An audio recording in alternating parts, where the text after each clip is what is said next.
Bismillahirrahmanirrahim.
Lan sak temene ati al mutbaqo kang den tutupi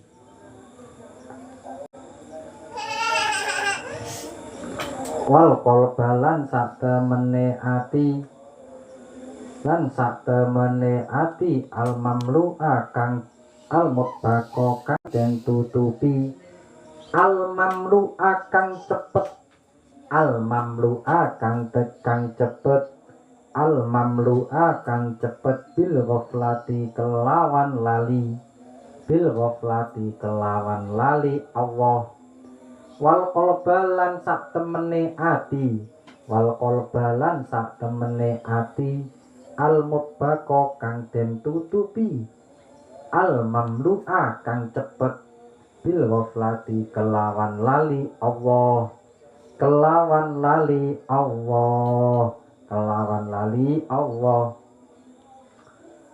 wasyahwatalan syahwat wasyahwatalan kesenengan wasyahwatalan kesenengan hawa nafsu wasyahwatalan wasyahwati lan kesenengan hawa nafsu wasyahwatalan kesenengan hawa nafsu iku alamatus syaqawah tengere cilaka wasyahwatu wasyahwatalan syahwat iku alamatus syaqawati kleru iki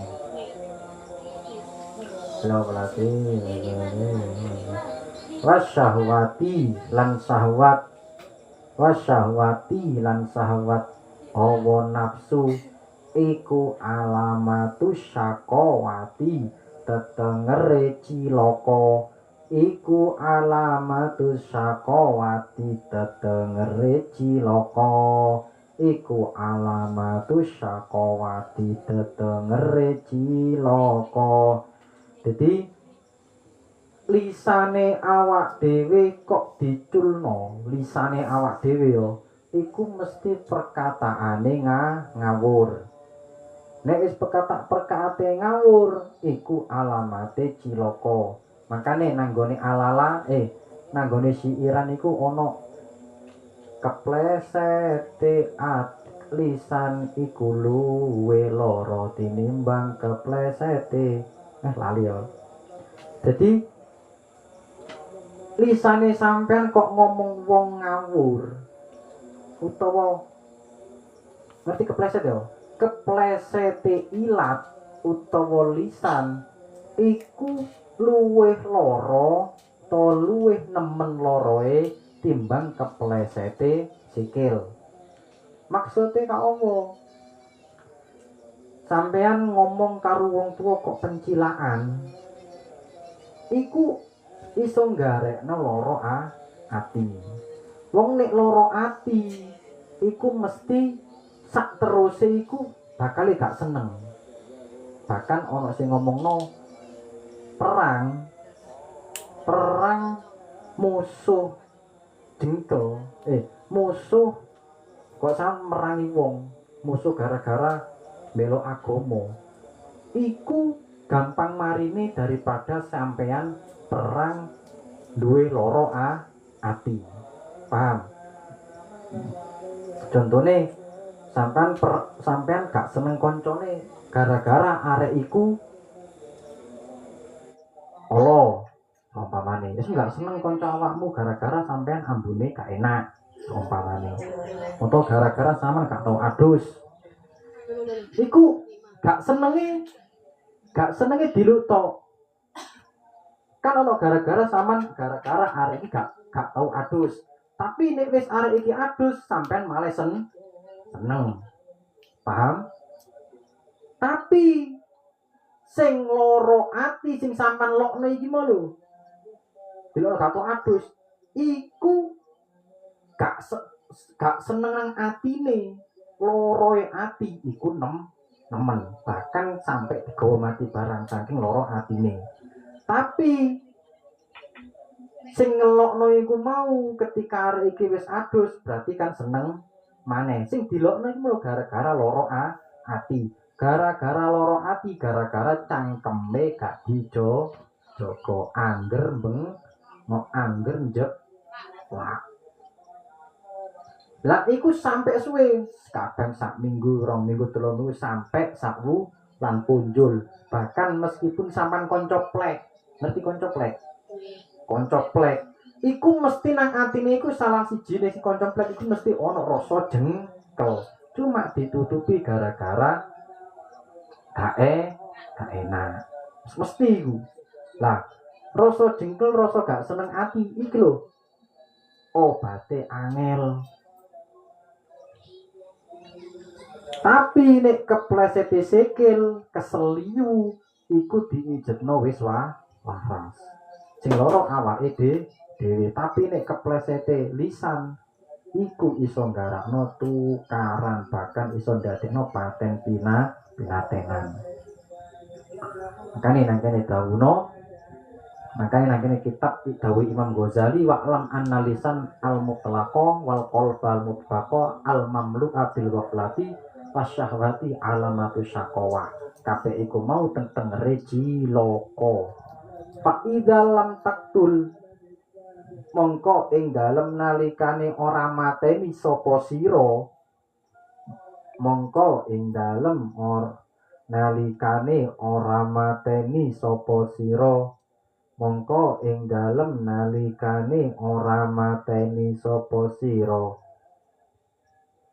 mongko ing dalem nalikane ora mateni sapa sira, an-nafsa ing hawa nafsu, an-nafsa ing hawa nafsu bisidkil mujahadati kelawan temen-nemeni ibadah, bisidkil mujahadati kelawan nemen-nemeni mujahadah.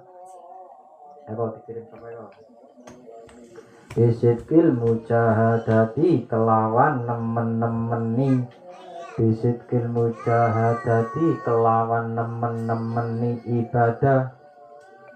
Falayahya mongko ora urip, falayahya mongko ora urip apa kalbuka ati sira, falayahya mongko ora urip apa kalbuka ati sira, apa kalbuka ati sira bi anwaril makrifati kelawan cahayane makrifat, bi anwaril makrifati kelawan cahayane makrifat, kelawan cahayane makrifat.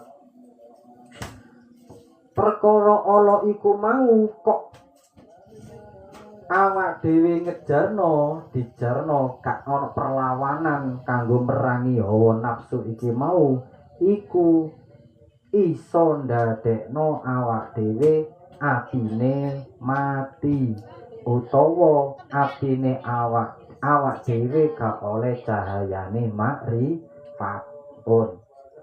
Tak duduhi sampean pengen ngrasakno ngimpi karo wong sing sekira ngimpi iki mau gak pengen sampean lalekno.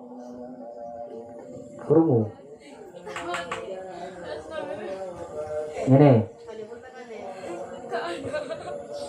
pengen ngrasakno ngimpi, ngimpine iki mau ngimpi wong sing nalikane ade tangi pengen ketemu maneh. Carane ka opo? Ojo ngelakoni maksiat. Maksiat sembarang itu dirungokno, ojo goyon dhewe. Ojo tahu ngelakoni maksiat. Siji maksiat tangan, loro maksiat meripat, nomor telune maksiat cangkem. Ku nek awak dhewe ngelakoni ngono iku selama 1 minggu utawa 2 minggu bahkan 40 hari, sampean kok pengin ketemu, ngimpi ketemu bae sampean sing dhisik mati, utawa pengen ketemu kiai iki, insya Allah ya keturutan. Nah, sampean pernah ngimpi ketemu wong sing nanggone ngimpi mau pengen baleni ngimpi maneh? Pernah? Duduk nek pacar iku sing ngimpi pacar wis mari. Tapi nek ketemu wong iki mau, contohnya sampean ketemu mbae sampean, yo ngimpi mbae sampean wis gak enek. Akhire melek. Mari melek iku lah kok pengen baleni maneh, pengen ketemu maneh, pengen. Gak tahu ngono sampean. Gak tahu. Pernah ngimpi sopo? Cap orang tua. Bapak ibu. Tangi turu pengen ngimpi maneh. Nah, carane nek pengen ngono-ngono maneh, ojo pernah ngelakoni maksiat. Siji maksiat batin maupun dohir. Pun carane ngono. Biyen Cak Adi pernah ngimpi iku diimpeni bapake Cak Adi, lakok bapake Cak Adi karo ndonga. Dadi ndonga mari tak ijeti ngono kan ngimpi ya tak ijeti, bar tak ijeti ngono ndonga tak Cak Adi ngamini. Kan gak pernah to ngimpi didongakno wong terus sampean ngamini. Gak pernah to. Makane ojo pernah siap. Ben Cak Adi pernah iku sampean ngerti Gus sing sedo tahun ini sing Gus Dimyati Rois Ro sing sedone kecelakaan Badim tau krungu lanang Kak Mbak Dimyati Jawa Tengah yang duwe anak arane Gus Dimyati Rois itu kan sedo oleh petung dino Cak Adi diimpeni lah kok beliau ning ndonga ngene tak amini. Makane ojo pernah siap. Terus ono maneh ngimpine majelise awak dhewe Din iku Gus teko Kediri menghadiri majelise awake dhewe. Ngimpi ditekani. Tanda-tandane ngono iku berarti majelise awak dhewe pancen barokah. Nah, ngono lho. Nek sampean kan gak ngimpine aneh-aneh. Ngimpi aneh-aneh berarti didelok teko kelakuane ketok. Kan ngimpi apa wi genderuwo? Ngimpi apa? Cowok. Ngimpi apa? TikTok. Nah, gak tau ngimpi. Waduh. Nah, makanya supaya apa ben kenek awak dhewe ben kenek di anwaril makrifat, kenek cahayane makrifat. Bahkan kalau ketika kita tidak pernah melakukan dosa, yo kan berarti kan ada takarub ilallah, cedek karo Gusti Allah. Setiap ada sesuatu yang akan terjadi, itu mesti kene awak dhewe dikai tondo. Soalnya apa? Kenek cahayane makrifat. Wa'lam anna ba'dha masailika wa'lam lan weruwa sira. Wa'lam lan weruwa sira anna ba'dha masailika ing saktemene sebagiane pira-pira pitakonan sira lan sak temene sebagiane pira-pira pitakon sira ing sak temene sebagiane pira-pira pitakon sira ing sak temene sebagiane pira-pira pitakon sira allati kang sa'altani kang takon sapa sira ing ingsun sa'altani kang takon sapa sira ing ingsun kang takon sapa sira ing ingsun anha saking allati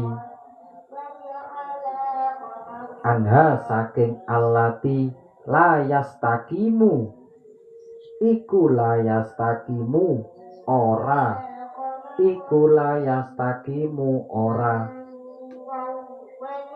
iku layastakimu ora pertelo iku layastakimu ora pertelo apa jawabuha jawabe allati iku layastakimu ora pertelo apa jawabuha jawabe allati apa jawabuha jawabe allati bil kitabati kelawan tulisan bil kitabati kelawan tulisan wal qauli lan ucapan bil kitabati kelawan tulisan wal qauli lan ucapan intabelu lamun tumeka sapa sira intabelu lamun tumeka sapa sira intabelu lamun tumeka sapa sira tilka ing mengkono-mengkono tilkal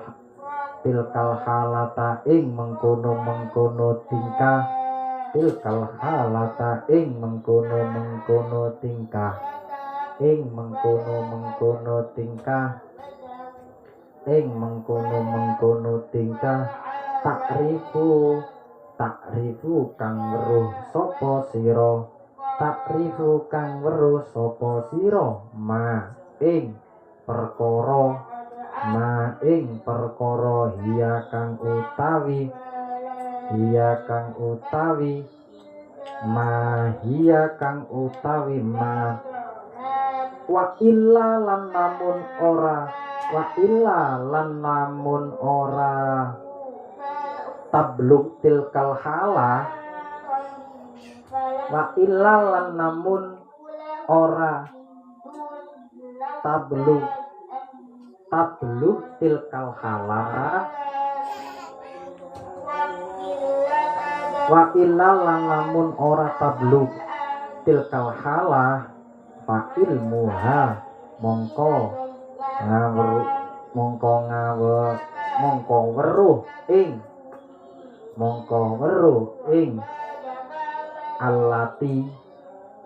mongko weruh ing allati minal mustahilati saking perkara kang muhal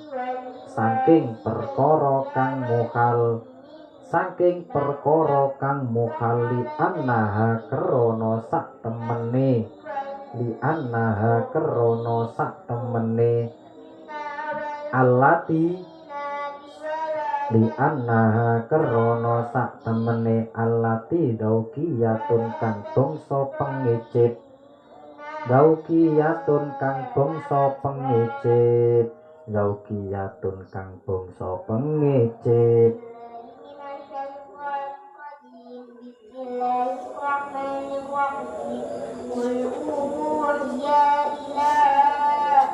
wa kullu ma lan sekabehane perkara wa kullu ma utawi sekabehane perkara wa kullu ma utawi sekabehane perkara wa kullu ma utawi sekabehane perkara iku yakunu ana apa ma iku yakunu ana apa ma iku zaukian kang bangsa pengicip iku yakunu ana apa ma iku zaukian kang bangsa pengicip iku zaukian bangsa pengicip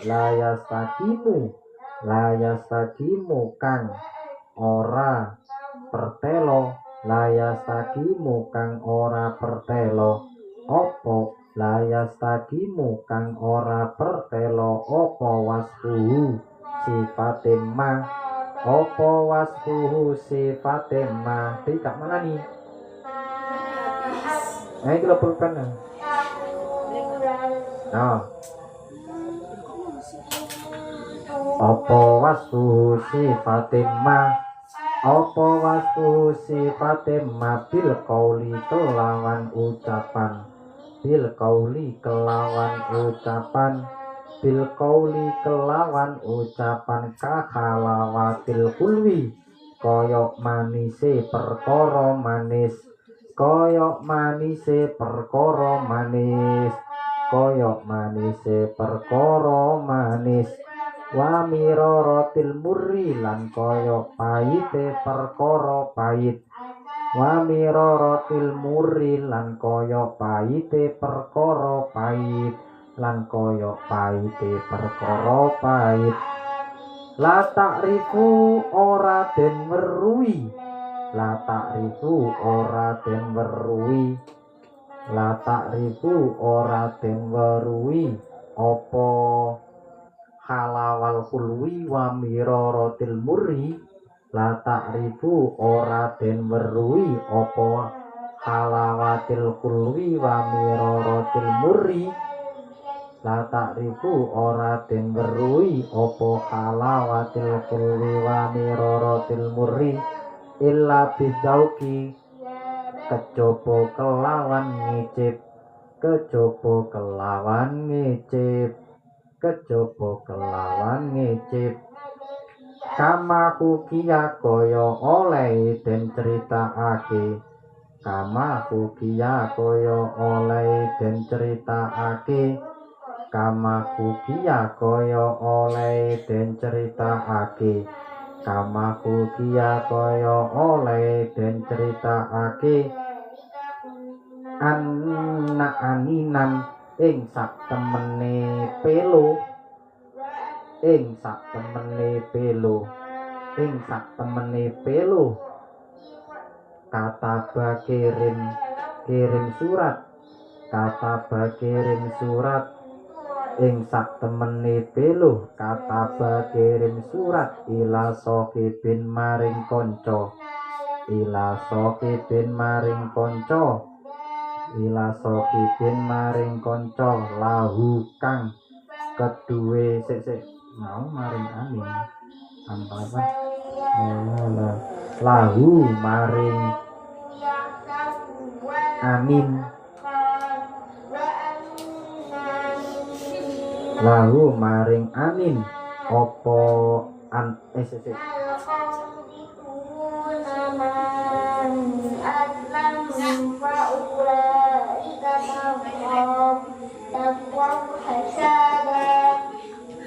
an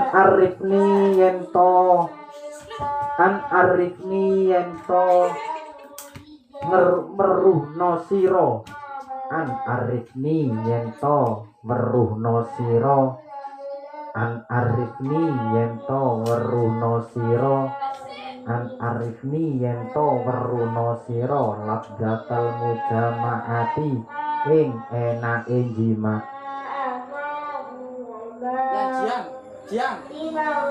Jian titip Jian hari jamur melu Mbak ayo karo Mbak Bu wes kasih to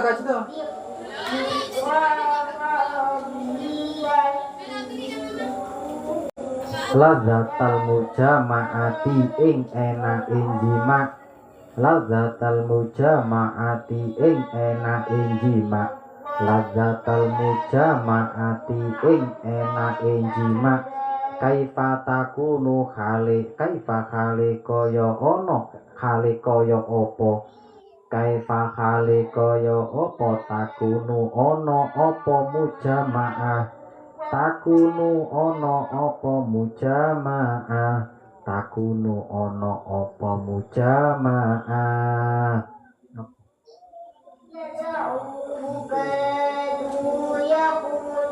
takunu ono apa mujamaah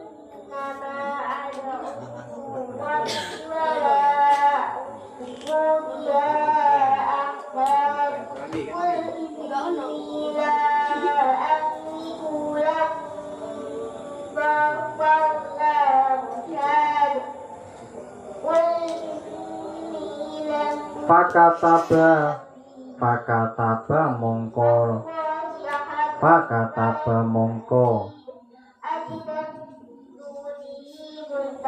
nulis surat. Fakataba mongko nulis surat lahu maring sohib, lahu maring ngene tutu. Fakataba mongko nulis surat lahu maring sapa iki? Ya anak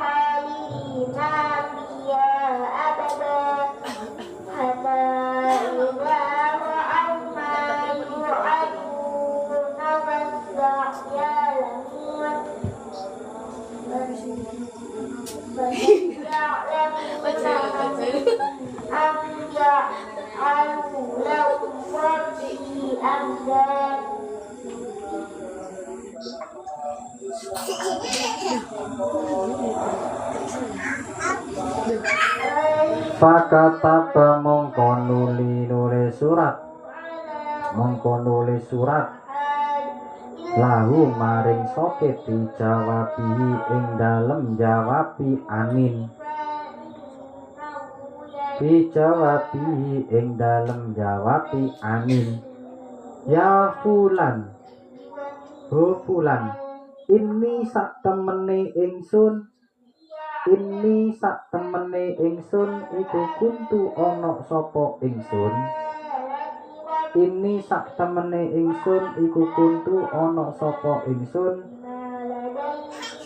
Hasibtuka niyakno sapa sira ing niyakno sapa ingsun ing sira, niyakno sapa ingsun ing sira. Aninan ing wong pelo, aninan ing wong pelo. Ini sak temene ingsun iku kuntu ana sapa ingsun. Hasibtuka iku kuntu hasibtuka iku hasibtuka niyakno sapa sira ing iku hasibtuka niyakno sapa ingsun ing sira aninan ing wong kang pelo. Fakot mongko fakot kelawan babar pisan, fakot kelawan babar pisan. Wal ana lan ing dalem saiki, wal ana lan ing dalem saiki. Araftu weruh sapa sira, araftu weruh sapa sira annaka ing sak temene sira. Araftu weruh sapa sira annaka ing sak temene sira, annaka ing sak temene sira iku aninun kang pelo, iku aninun kang pelo. Wa ahmaku lan kang mendo, wa ahmaku lan kang mendo. Li anna hadhil ladzata krana sak temene iki enak, krana sak temene iki enak. Iku zaukiyatun kang bangsa rasa, iku zaukiyatun kang bangsa rasa. Intasil lamun tumeka sapa sira, intasil lamun tumeka sapa sira. Ilaiha maring tasil, ilaiha maring ladzatu zauki, ilaiha maring ladzat, ilaiha maring ladzat. Iku ta'rifu weruh sapa sira, iku ta'rifu weruh sapa sira. Wa illa la yastaqimu, wa illa lan lamun ora ladzat, wa illa lan lamun ora ladzat. Iku la yastaqimu ora jejeg, iku la yastaqimu ora jejeg apa waswa sifate ladzat, apa waswa sifate ladzat. bil qauli kelawan ucapan wal kitabati lan kirim surat bil qauli kelawan ucapan lan wal kitabati lan kirim surat ayyuhal waladu ho anak cilik ingsun ayyuhal waladu ho anak cilik ingsun bakdu masa ilika utawi sebagiane pitakon sira utawi sebagiane pira-pira pitakon sira utawi sebagiane pira-pira pitakon sira iku min hadzal qabili saking iki pengarep saking iki kang arep teko atau pengarep saking iki kang arep teko wa amma ba'dul ladzi lan anapun utawi sebagiane perkara lan anapun utawi sebagiane perkara yastakimu kang den jelasake lahu maring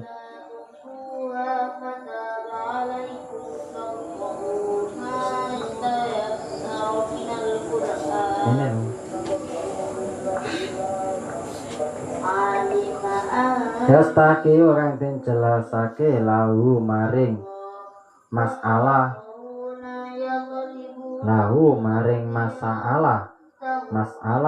opo al jawabun jawab fakot dakarnahu mongko temen-temen nutur sopo ingsun ing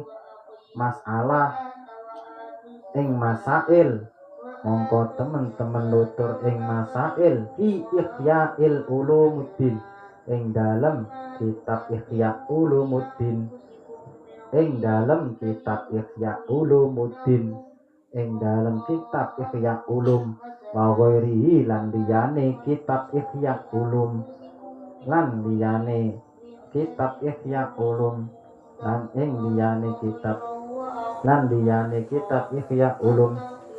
wanat kuruha lan nutur sapa ingsun ing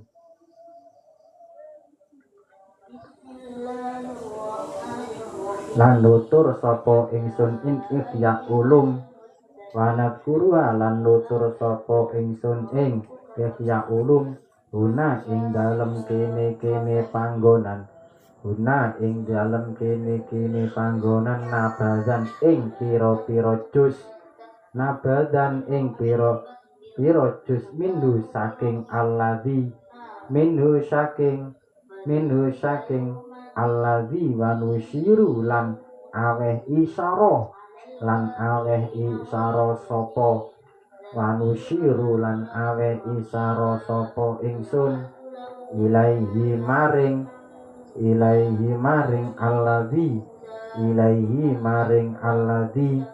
ilaihi maring alladzi panakulu mongko nuli ngucap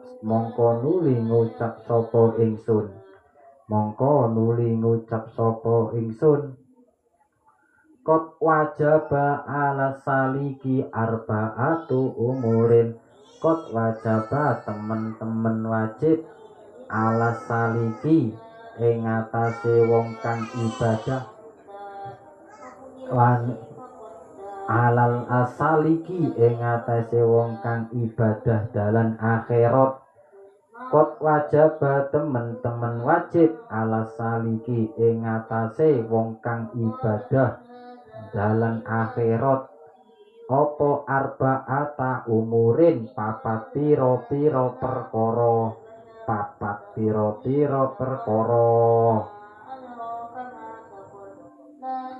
ana perkara papat sing wajib kanggo wong nek pancen ngarepno nanggone dalan ibadah utawa taqarrub ilallah.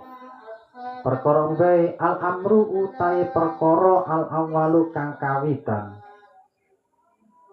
Al amru utahe perkara al awalu kang kawitan iku iktiqadu sahihul. Iktiqadu nekotake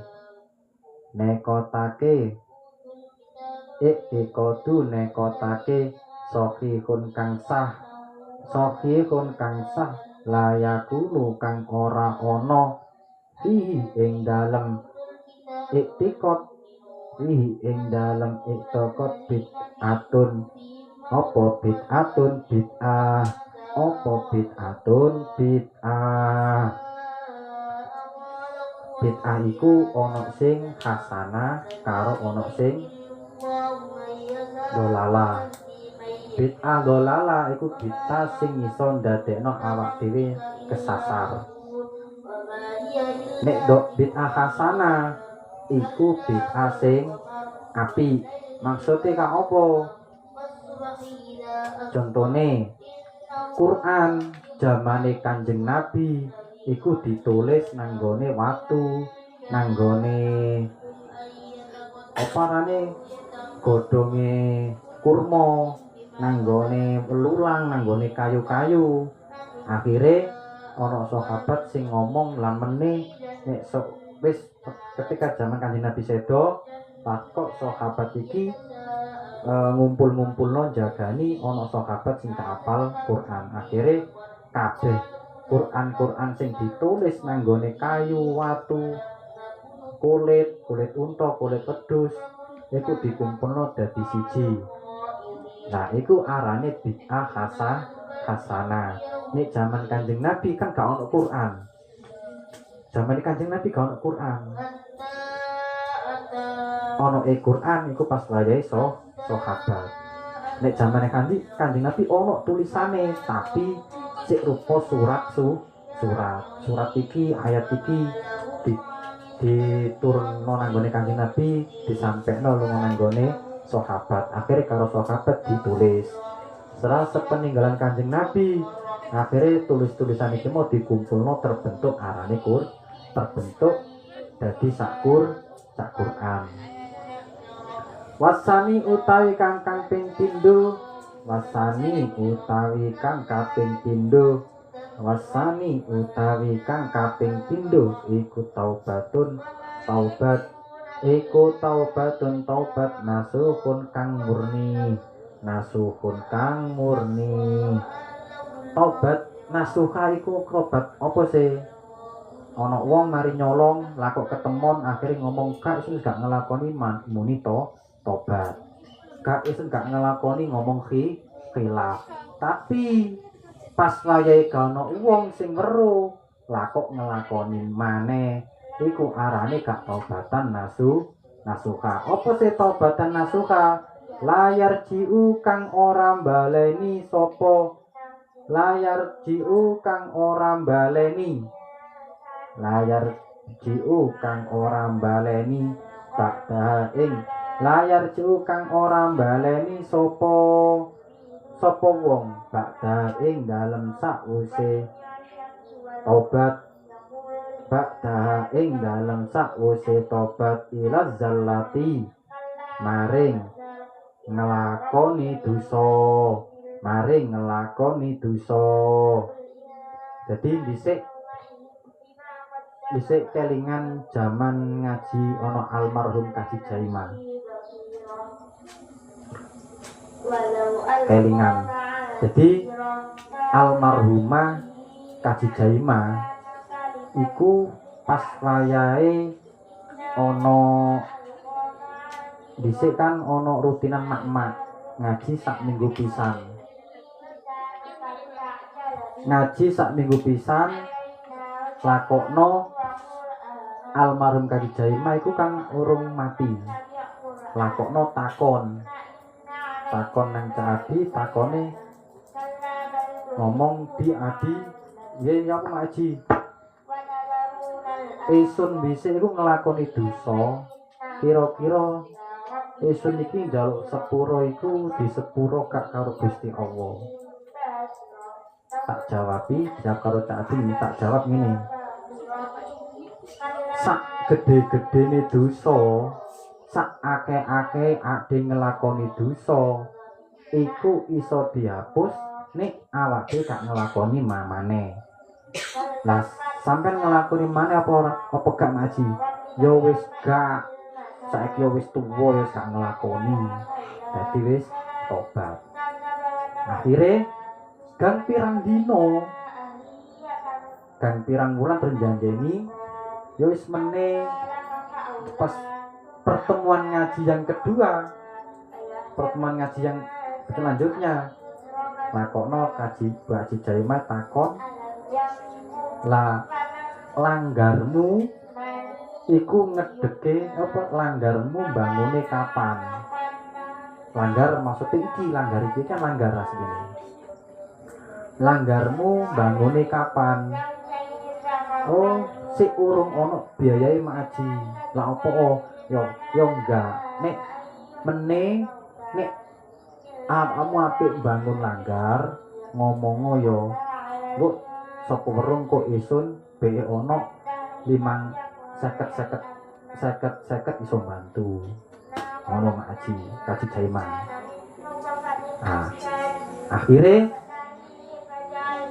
kayak Haji Jaimah ini mau pertemuan kedua kan pertemuan pertama kedua dan selanjutnya terus pertemuan selanjutnya lakokno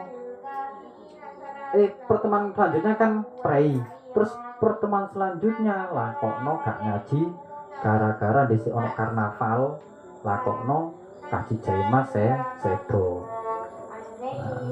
guys didongakno sapa wong sing jariah nang kene makane nek saat ini ngususno ya ono kata-kata waman jariah fi mahadina artine sapa wong sing jariah nang gone pondok iki iku wis setiap ono majelisan iku mesti dikirim Fatihah Al-Fatihah.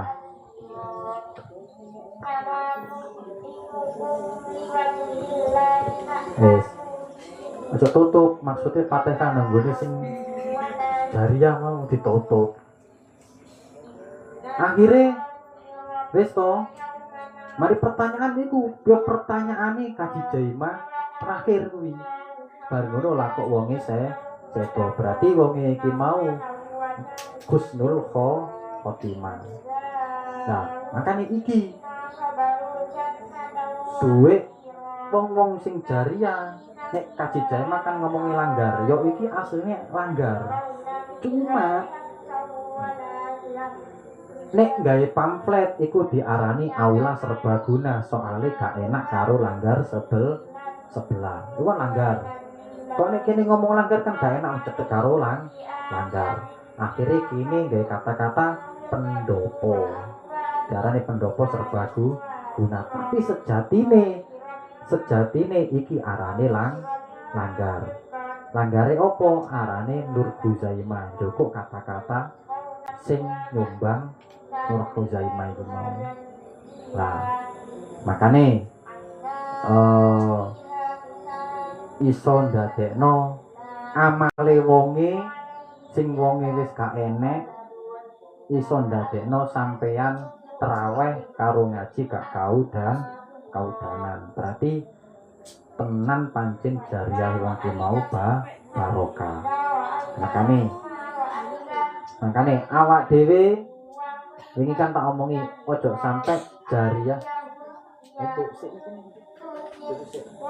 makane awak dhewe ojo sampai jariah olo jariah dosa iso jariah sing apik contone jariah amal jariah koyo ngene utawa jariah sampean ngajak koncone sampean tidak ngaji iku padha bae jariah ketika arek iki mau ngaji lakokna oleh hidayah karo Gusti Allah kan hidayah iku mau kan gak weruh ana wong gak tau salat lakokne krungu suarane sampean ngaji ning langgar Mas oh enak ngabine Allah suarane sapa akhire dhek meneh pengen budal Jumatan ono maneh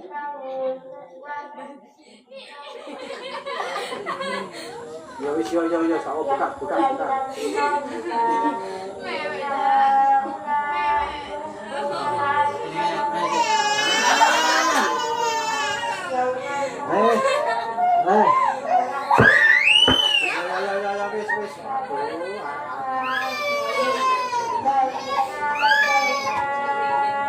wis wallahu alam bisawab al-Fatihah.